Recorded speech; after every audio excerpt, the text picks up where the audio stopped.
Russo. Councilor Knight. Present. Councilor Kern. Present. Councilor Marks.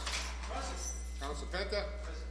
President Camuso. Present. 6 members present, 1 absent. Please rise to salute our flag. I pledge allegiance to the flag of the United States of America and to the republic for which it stands, one nation, under God, indivisible, with liberty and justice for all.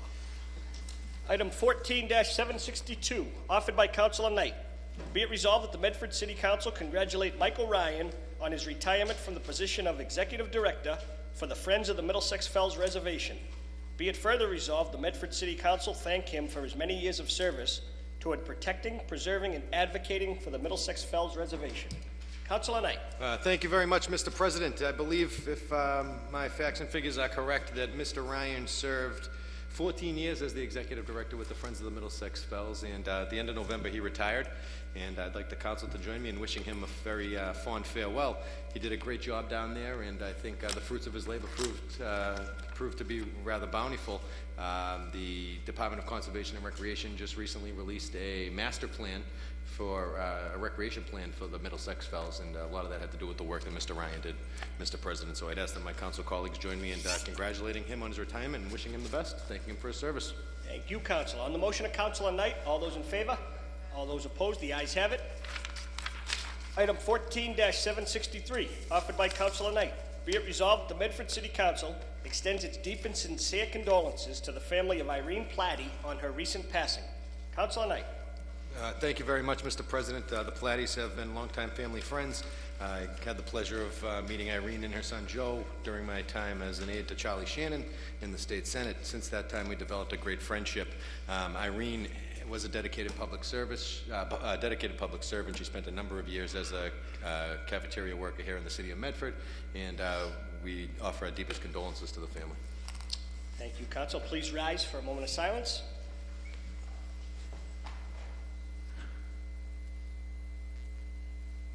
On the motion, all those in favor? All those opposed?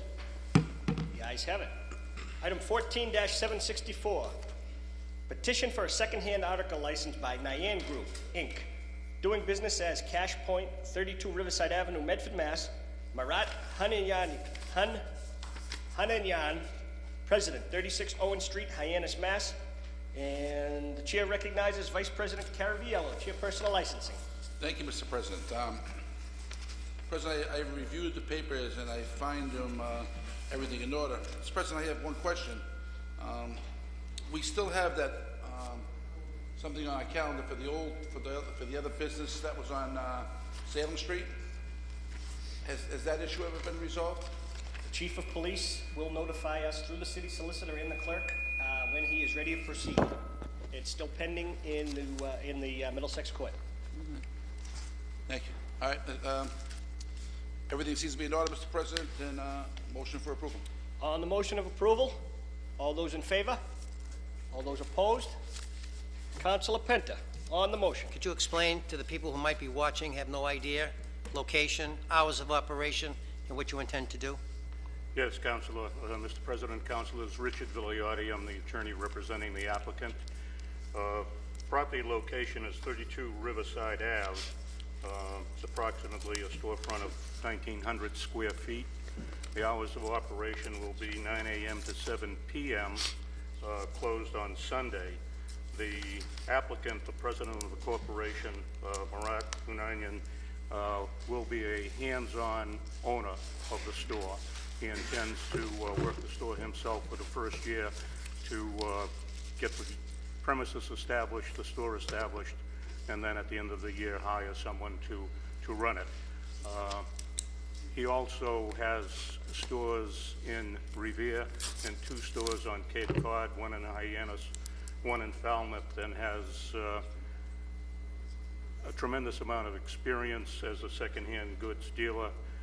No complaints at any of the other stores, and we ask that the council council grant the license favorably. Could you, again, what's at the present location? The location is 32. What's there right now, sir? I believe it's vacant at the present time. What's on either side? There's a restaurant next door. There's a Mexican restaurant on one side and a diner on the other side. Council, I think it's the old VIP. TV3, it's one or the other. Yes, VIP, it's actually, yes, vacant. And again, could you just repeat your hours of operation? I'm sorry? Hours of operation again, one more time. 9 to 7. 9 to 7. 7 days a week? 6 days. 6, Monday through Friday. Monday through Saturday, closed on Sunday. Okay. On the motion, all those in favor? Aye. All those opposed, the ayes have it. Good luck. And you will be meeting with Detective Lebert, it says, prior to opening, correct? Yes. Thank you very much. Thank you, Councilors. Item 14-765, petition for a taxi operator license by Albert T. Morency, 92 Dever Street, Malden, Mass., driving for Citywide Taxi, 40 Canal Street. Name and address for the record. My name is Albert Morency. I live in 92 Dever Street, Malden, apartment 203.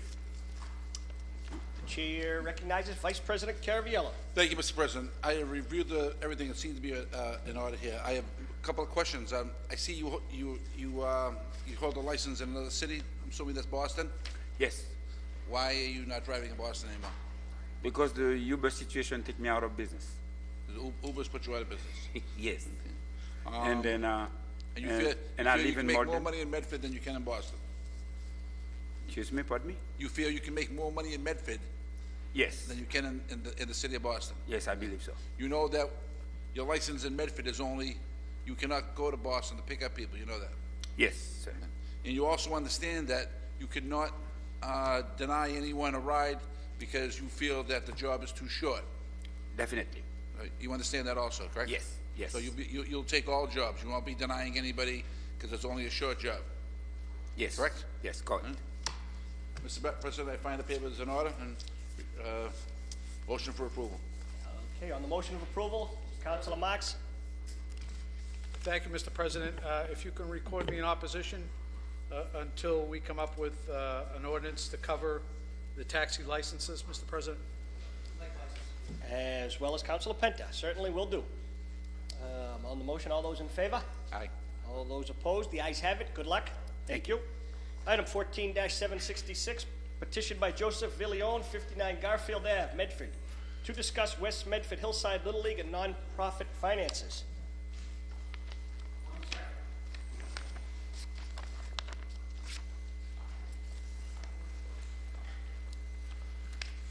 Thank you very much. May I use this mic or? Is that working, that mic?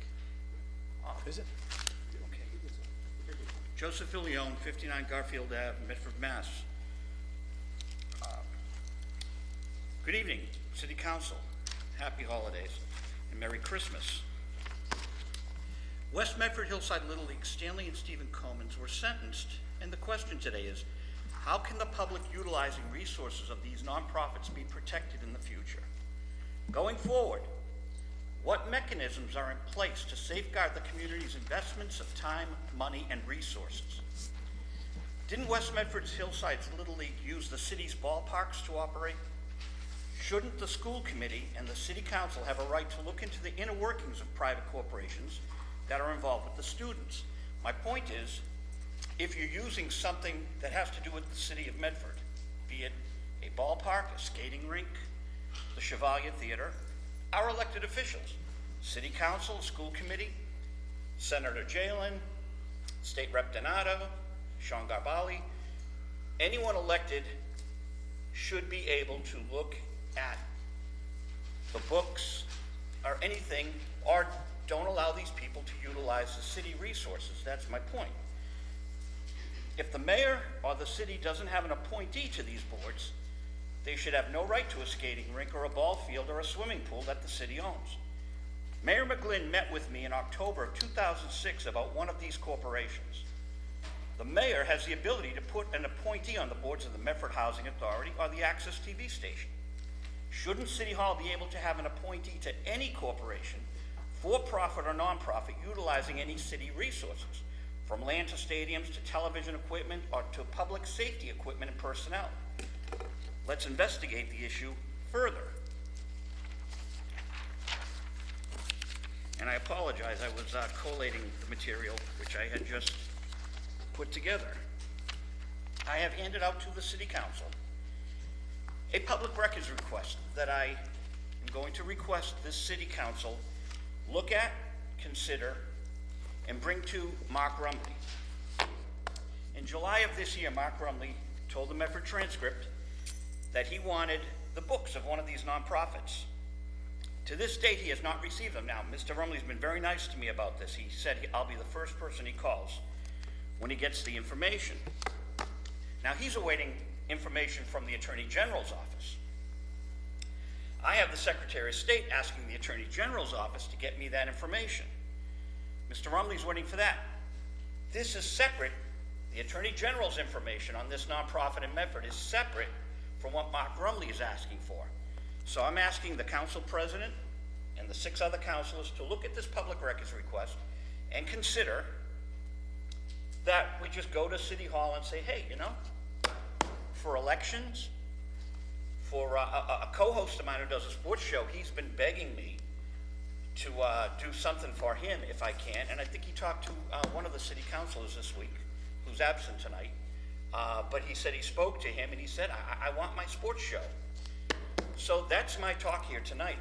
In light of the sentencing of one of the nonprofits, we finally see, and a further point, that individual was in for 30 years. The mayor's only been in for 27 years. So the mayor could have at some point in time said, hey, Pop Warner, TV, Little League, maybe I should be a little proactive and say, hey, you're using my land, or our land. Let's see what's going on here.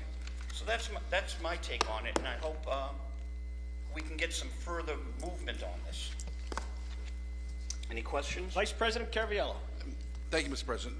Mr. Vigo, I want to thank you for bringing this forward. I agree with you on this.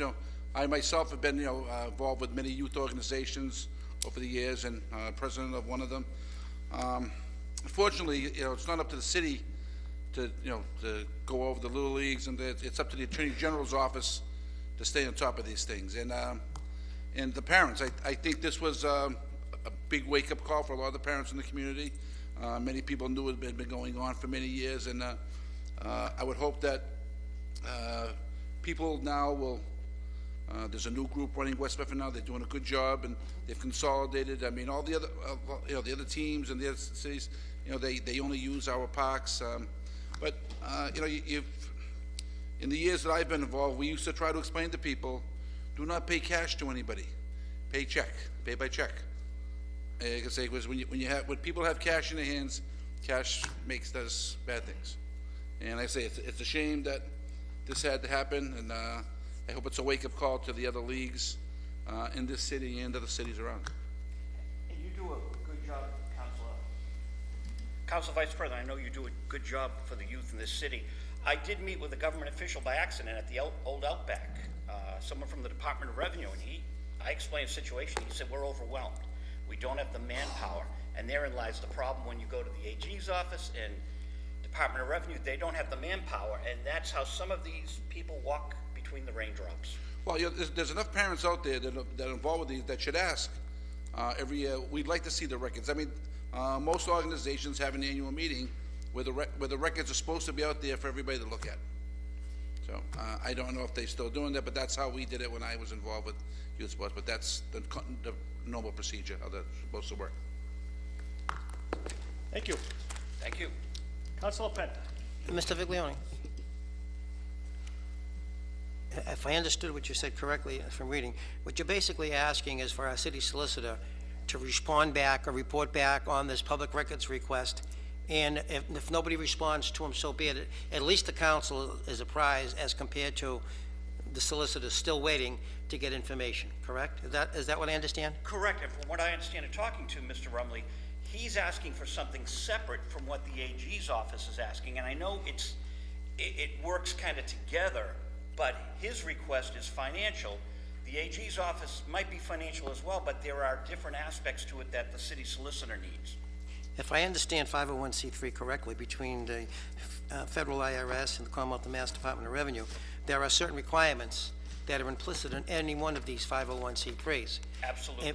And there's requirements, there's time restrictions, a regulation basically talking about who the corporate officers might be, if any change of offices, elections, whatever it might be. Some of them are on an annual basis, and some of them are just when needs to be.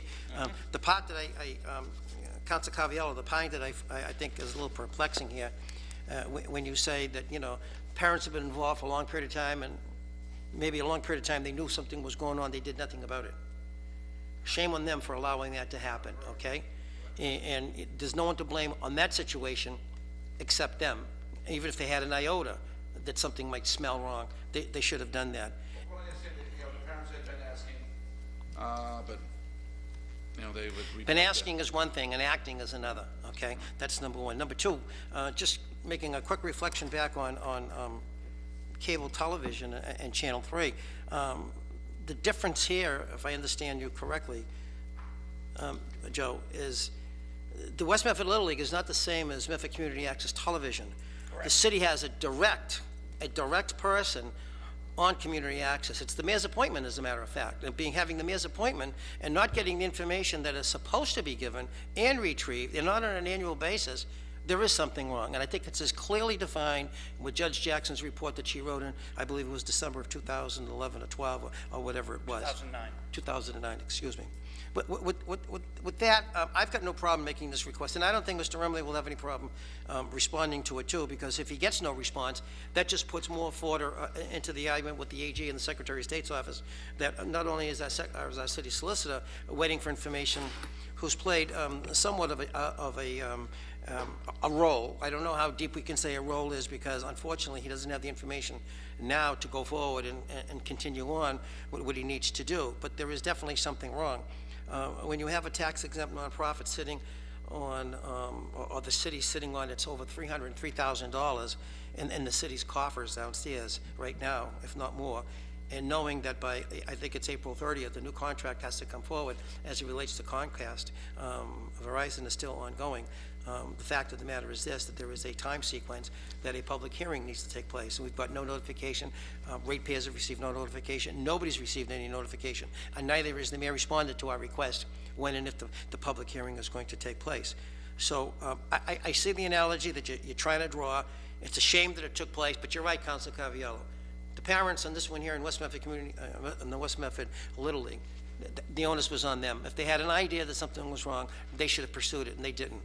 Thankfully, it got caught up to the people who were the perpetrators. Channel 3, an entirely different story. I think that just escalates the situation right into the corner office. It's his responsibility. He knew what was going on. We've asked for information. It hasn't come forward. The proper documentation is yet to be filed, to the best of my knowledge, with the AG's office and Secretary of State, maybe partially, not totally. And for the sake of having any kind of an argument, Channel 3 could still be legitimately an operating, functional business here in the city of Medford, because they're alleging that they filed dissolution has never been accepted and recorded and duly noted. And you know, and if I remember correctly, I believe it was candidate Coakley, who lives in Medford, who at some point in time, in I think it was January of last year, indicated that she was going to look into this cable access and the public access here in the city of Medford, because it's huge. It's a big thing. And I'm just going to detour real quick, Mr. President, on this. It'll come up under my suspension. But I have spoken to so many people since this Thanksgiving Day football game that are so upset that they couldn't watch it on their local access that they've had for years, as other cities and towns have it. One lady went out of her way, and she made a remark as it relates to one of the candidates running for governor, who happens to come from Medford. I won't mention the name. Totally disappointed that that individual did not pursue the fact that public access was not made available, not only for her, but every other candidate running. And with that being said, there's a true concern here about not only money being misspent and misappropriated, but money being held in abeyance and no action taking place. And it just continues to go on. And unfortunately, ratepayers, each and every month when you get your bill, you're going to see the money that's going to be going there for public access TV. There's no public access TV. I don't know what's going to take to cause a storm. Same thing with your water bills. It just keeps going up and up and up, and nobody says nothing about it. So with that being said, Mr. President, I have no problem moving this forward. I don't think the city solicitor has any problem accepting it, because if in fact he gets no response back, as duly requested. At least we'll know, and we'll all be on the same page, and at least I think we can take the next step to go forward. That's how I'm viewing it. I could be wrong, but that's the way I'm looking at it. Councilor Marks. Thank you, Mr. President. And the way I read this is that you're looking for financial data. Does this also include any inventory that the city of Medford is now in receipt of? Have we ever received an itemized list of any inventory from Channel 3? I've not, but I've trusted Mark Rumley that he has that data. Mr. Rumley's been very forthright with me, so he has that data, but I would like the city council, you people as elected officials should have that data as well. But Mr. Rumley, I believe, has that data, and the equipment is somewhere secure in Medford. I would like to use a camera this weekend. Right. I would like to be able to take a camera from somewhere and bring it back on Monday. So, Mr. President, if we could, and I have no problem asking for the financial data, I think that's appropriate, but also if we can get an itemized list of the inventory that was received. And I know Mr. Rumley said that he has a number of items, and I believe he has a list. I just I've never seen it yet. So if we can add that to this resolution, I would be in full support. On the main motion, and amended by Councilor Marks for the itemized list, Councilor Longo-Kern. Thank you, President Camuso. I think I have a number of questions too, but it's probably because the administration went and set up a 3-person committee, and I'm not sure any of us behind the rail or in the audience know whatever happened with the committee. What kind of outcome did they have? What is the mayor doing with the money, $303,000 that are sitting?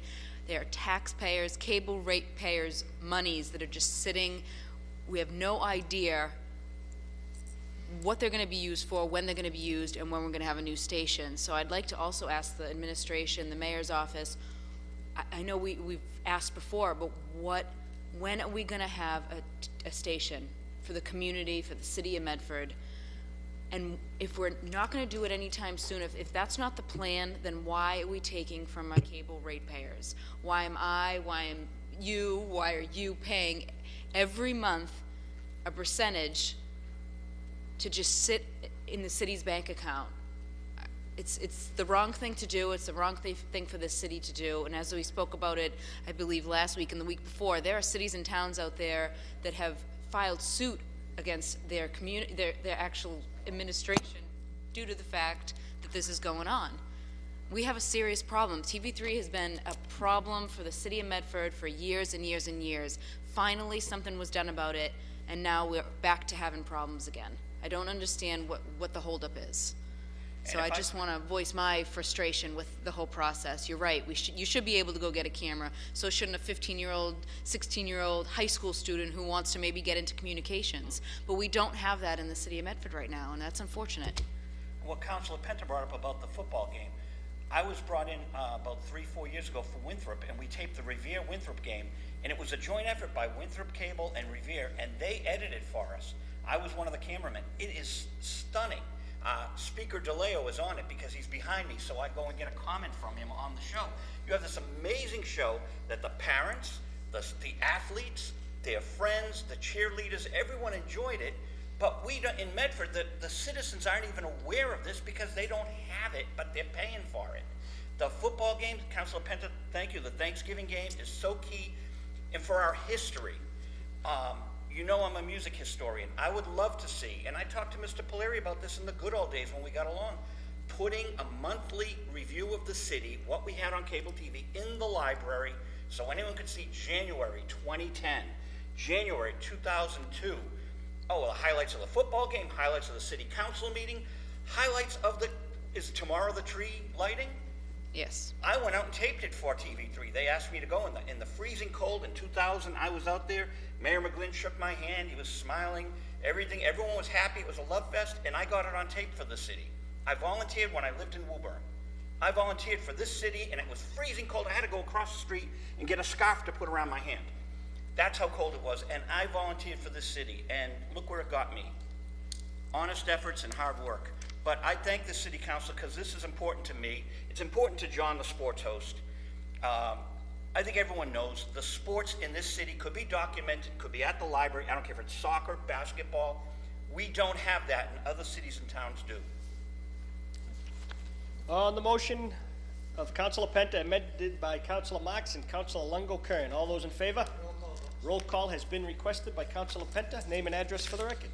Hi, Jean Martin, 10 Cumming Street, and I'd just like to echo what Joe has to say about nonprofits and oversight.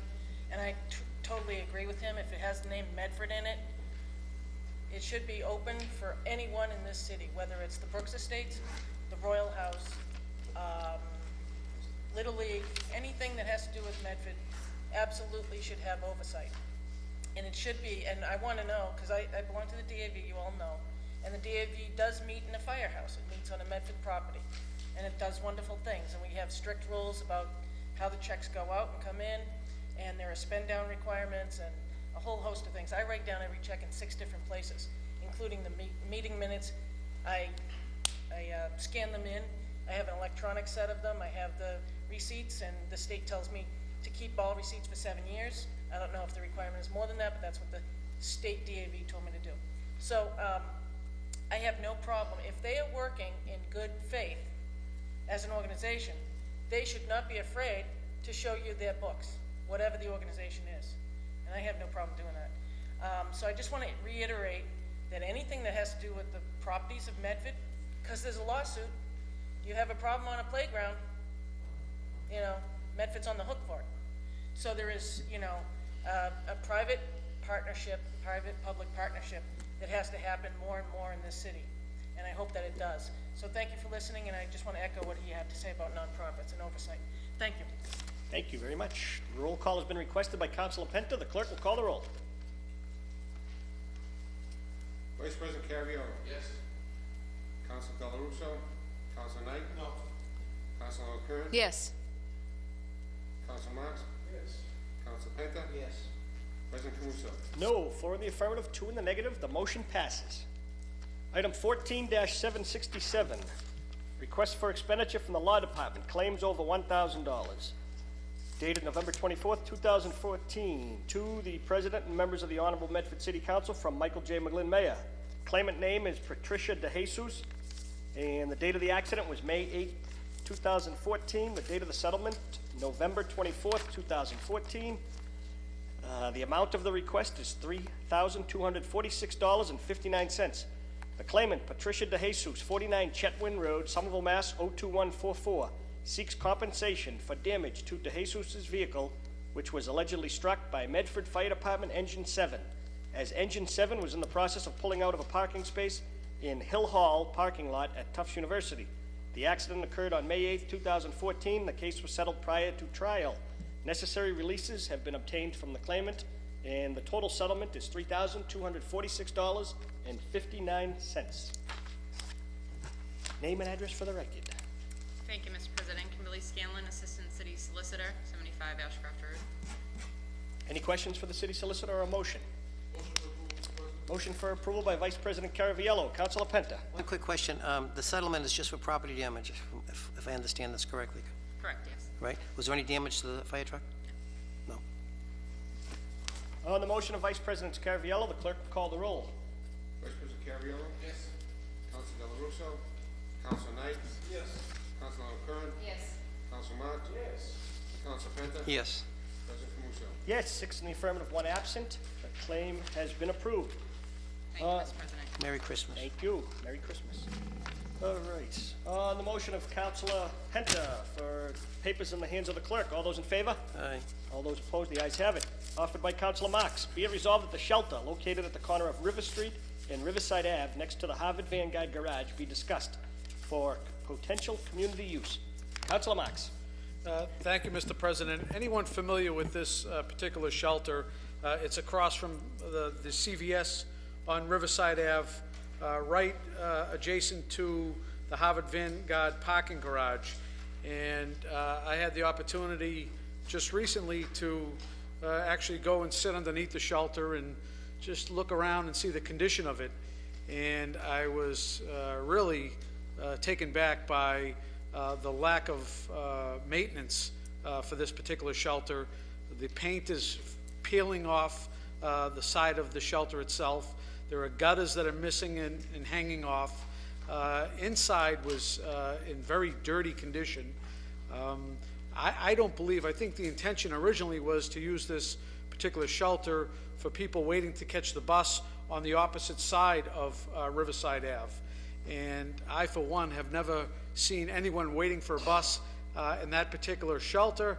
I do see people hanging around in the shelter, which I'm not opposed to, but it crossed me when I was in it, Mr. President, that this would be an ideal location in the middle of Medford Square to possibly have some type of walling or wall put around the perimeter, maybe 3 sides of it, and maybe for 8 to 10 months a year have an art gallery or some type of arts located right in the smack of Medford Square. You could also have a portion of it, because it's a good size coverage, maybe you could put a portion as fruit/vegetable stand. There's so many different repurposes of that particular shelter that really is, in my opinion, an eyesore and not being used to its full potential. And it's been like that for years. It's not recent. It's not the last week, month, year. It's been like that for years, Mr. President. And I would hope that the mayor takes this council vote, because I'm going to ask for a vote that the city of Medford look at repurposing that particular shelter for other community uses. And I just throw out a couple. I'm sure there may be 20 or 30 other uses that residents or committee might have envisioned for that particular property. But it's a prime piece of property that right now is an eyesore and could have so many potential uses. And if you wanted to put a little heat inside of it and close it off and make it a glassed-in area, I mean, the potential is endless. And you could use it year-round.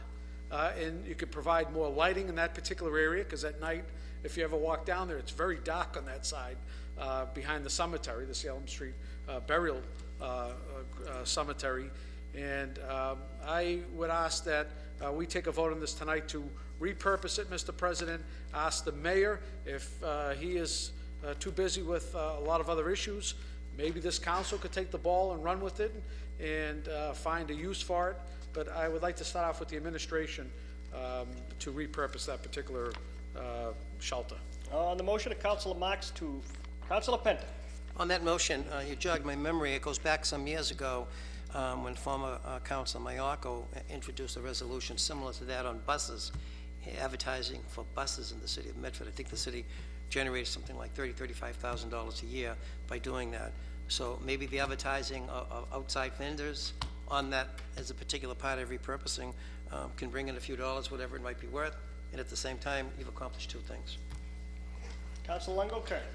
Thank you, President Camuso. I think it's a good idea. I just would really recommend what you said after that, Councilor Marks, with regards to the lighting. I just wouldn't want it to turn into anything that we have in West Medford, where the residents down in West Medford and those who take the commuter rail want to close off the nook part of the, it's almost like a little shelter down there. They want to close it out because it brings such a bad element to that area. So I just would want to make sure there's enough lighting and make sure, we don't create that situation that we have in West Medford.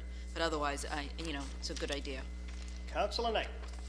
Thank you very much, Mr. President. Thank you, Councilor Marks, for bringing this resolution forward. I think this is a great idea. It's a great proactive approach to revitalizing our downtown business area. One of the things that I've seen in a lot of other communities is almost like a wall that would speak to the history of the area. And I think when we look at the Salem Street Burial Ground and the history that Medford Square has, that would be a perfect purpose for it. But if you see some of the things that we've done in our community here in Medford, we have a library that they opened up in West Medford Square, and it's just an open-air library, a box, simple, put a book in, take a book out. Something like that would be a great idea down there as well. I'm really impressed with Councilor Marks' foresight in bringing this matter to the table, and I'm wholeheartedly in support of it, Mr. President. I think this is a great idea. On the motion, all those in favor? All those opposed? Roll call has been requested by Councilor Marks. Amended to include extra lighting to not have the behavior that happens in the West Medford train depot lot, correct?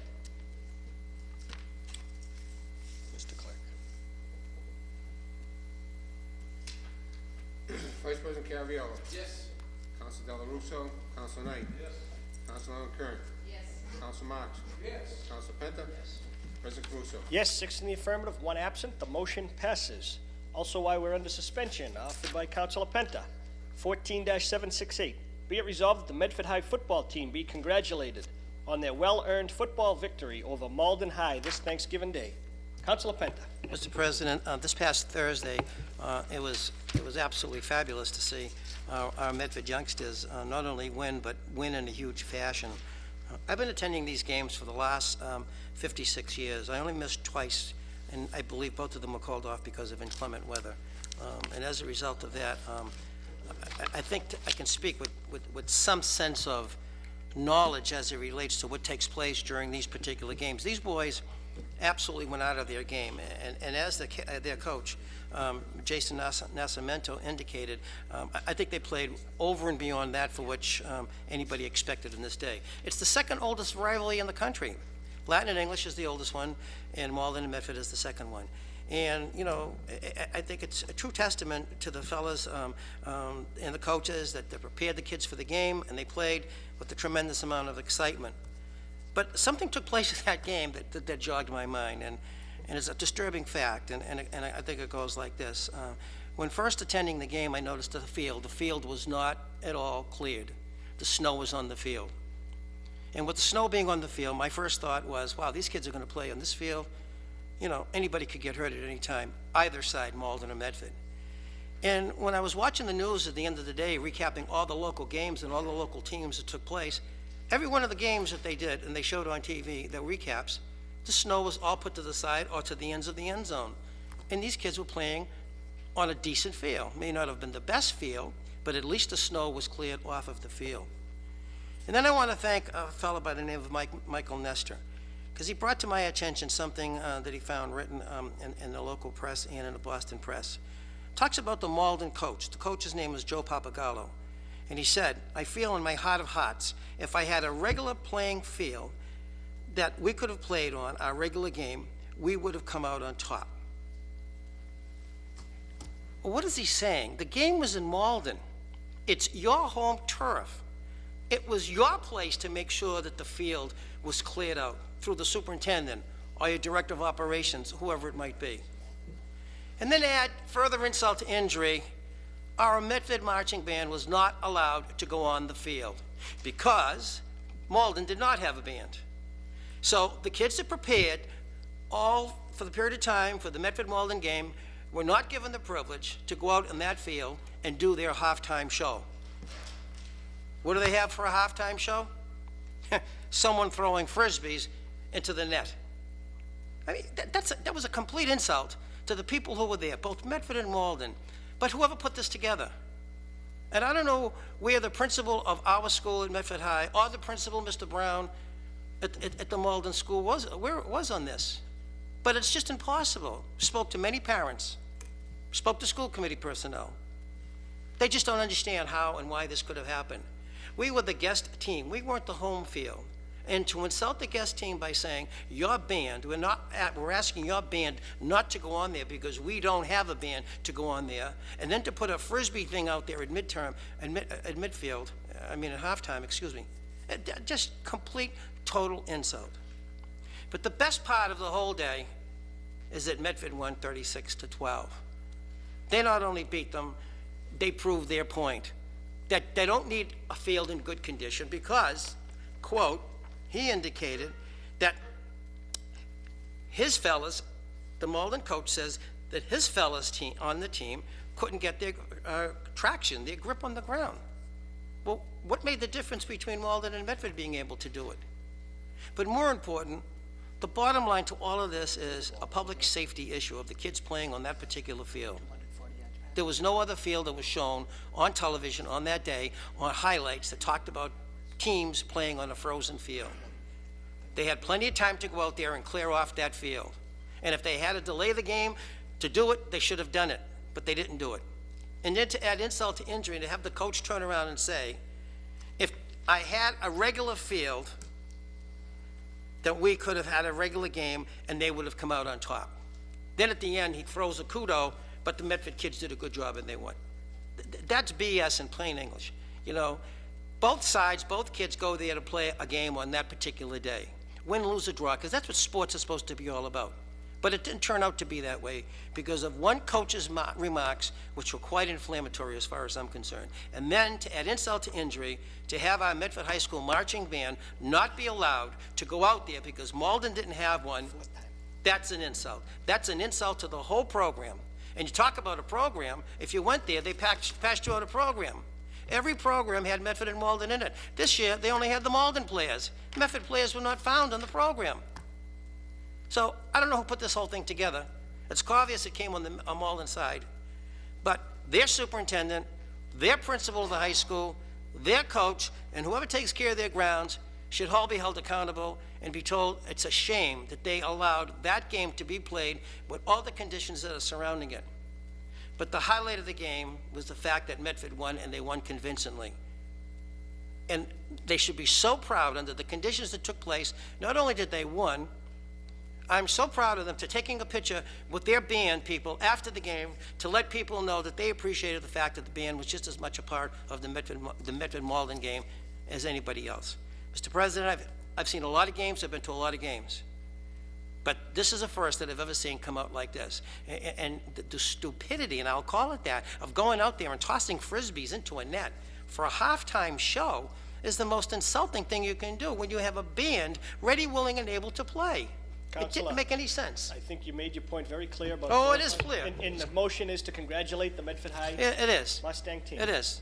And I also want to, again, I want to thank Mr. Nesta for bringing this to the attention to a lot of people. It highlighted, and then upon reading it and seeing it and reviewing other comments from other people, you know, it's interesting. You know, I believe it was 1992 or 1994. Yeah, because I think the announcement was 20 years on that day. Medford beat Malden 6-0, and he was the only one that scored the touchdown on that day for Medford. Yeah, he still breaks my chops because I get well, the offensive player of the game. That's beside the point. You know, I'm glad somebody does. But that's beside the point. The fact of the matter is simply this. Medford played an outstanding game, and as their senior quarterback said, you know, it'll be the greatest thrill. It's been a long time coming, and it was a great day for the citizens in the city of Medford. And shame on Malden for doing what they did, but congratulations with high honors and high praise. Mr. President, I'd like to have the Medford High football team come and appear before the City Council so they could duly receive an award for their outstanding victory on that particular day, because they just did things that were totally spectacular, and the coach as well. The what? Nothing. We'll take a vote on your motion. On the motion, all those in favor? Aye. All those opposed? The ayes have it. Records, we're past to Councilor Penta. Mr. President, there are a couple of, I don't want to hold up all the records, but there's a couple of typos in there, and I think that's... To the clerk and we can hold them Yeah, up for a week? yeah, just, I can either that or correct it, yeah. Hang on one second. No, I'll talk to you. Records on the motion of Councilor Penta to table, and he will bring revisions to the clerk, and they will be back. There's just two minor revisions. Two minor revisions, and the records will be back before the council next week. All those in favor?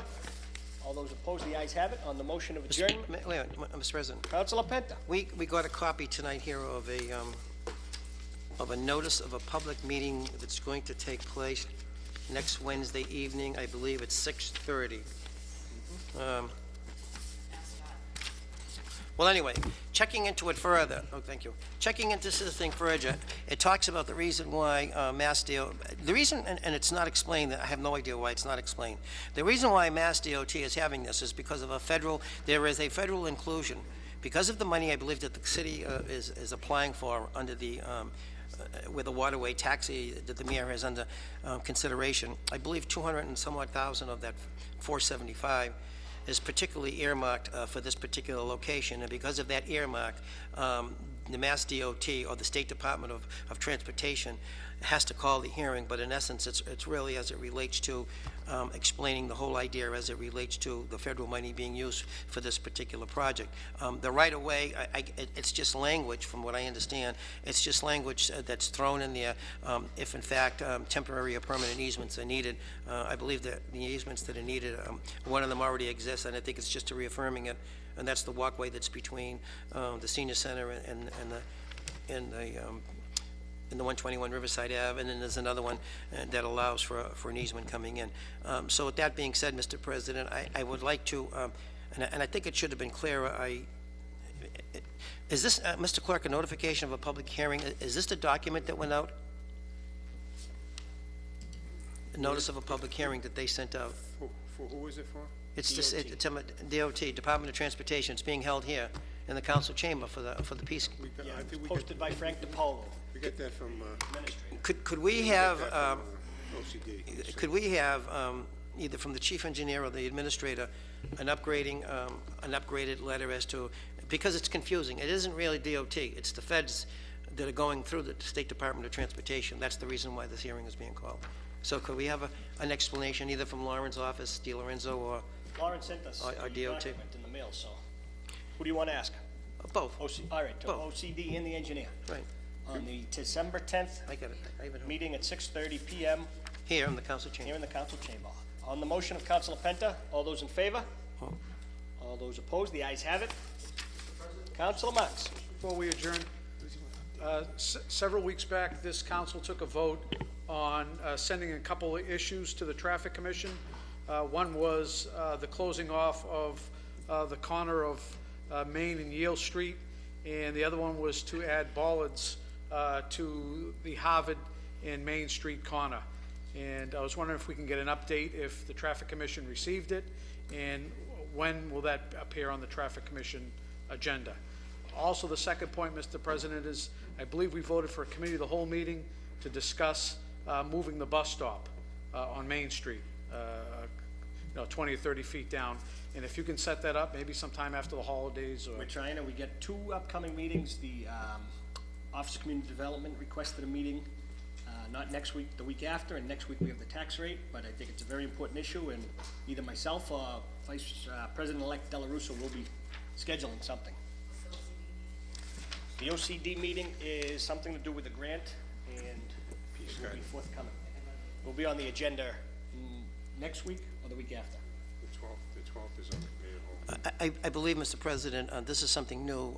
That OCD meeting is going to be setting an agenda as it relates to community development, as it relates to certain portions of the community development block grant hearing.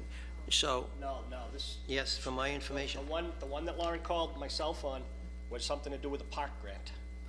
Oh, no. So it might be another different meeting. Well, there's another one then that's scheduled as it relates to that. I think it's a preliminary meeting as it relates to setting an agenda that's going to handle the Possibly. Yeah. Yeah, yes. At this point, the only request that has officially come from the OCD to have a meeting is regarding a park grant, and the city clerk was checking the schedule, and it will appear on our agenda. So the 16th is the committee of the whole meeting. Okay. Mr. President, Councilor Penta. is this park grant the one where, I'm not sure. All I know is. well, wait a minute, request of the meeting. if there was a park grant notice that went out a little while ago, is this the park grant where the mayor, Lauren DiLorenzo, and I forget who the third person was, took a picture saying that the city is going forward and voted for this money for a park grant? And this never came before the city council, and the law requires the city council to take a vote, and how can the mayor go forward? The park grant was before this honorable body earlier this year, and she's looking for another meeting. Other than that, Councilor? No. We voted for the park grant earlier in the year for Webster Street Park, I believe was one of them. As Logan Park, exactly. There were several. We have voted on this previously. So. Some of those monies, I'm going to beg to differ with you, some of those monies were used. Not to be confused, No. this is the PARCC grant. Right. Not a park PARK. Okay, then we're talking about two separate issues, if that's the case. And the issue that I'm talking about is the one where the mayor took a picture, and after speaking with the lady in Boston who was in charge of the program, the only reason that the city is not getting its portion of the money, they do not have yet a recorded roll call vote from the city. That could be it, Council. I hope you pick up the phone tomorrow and call Lauren, because I plan on doing it as well. Good. All those in favor of Councilor Marx's main motion for the Traffic Commission to give us an update on when the bollards are going to appear on the Traffic Commission meeting, all those in favor? Both Harvard, Harvard. Main, and Yale, Exactly. and Main. The traffic calming approaches on several different streets.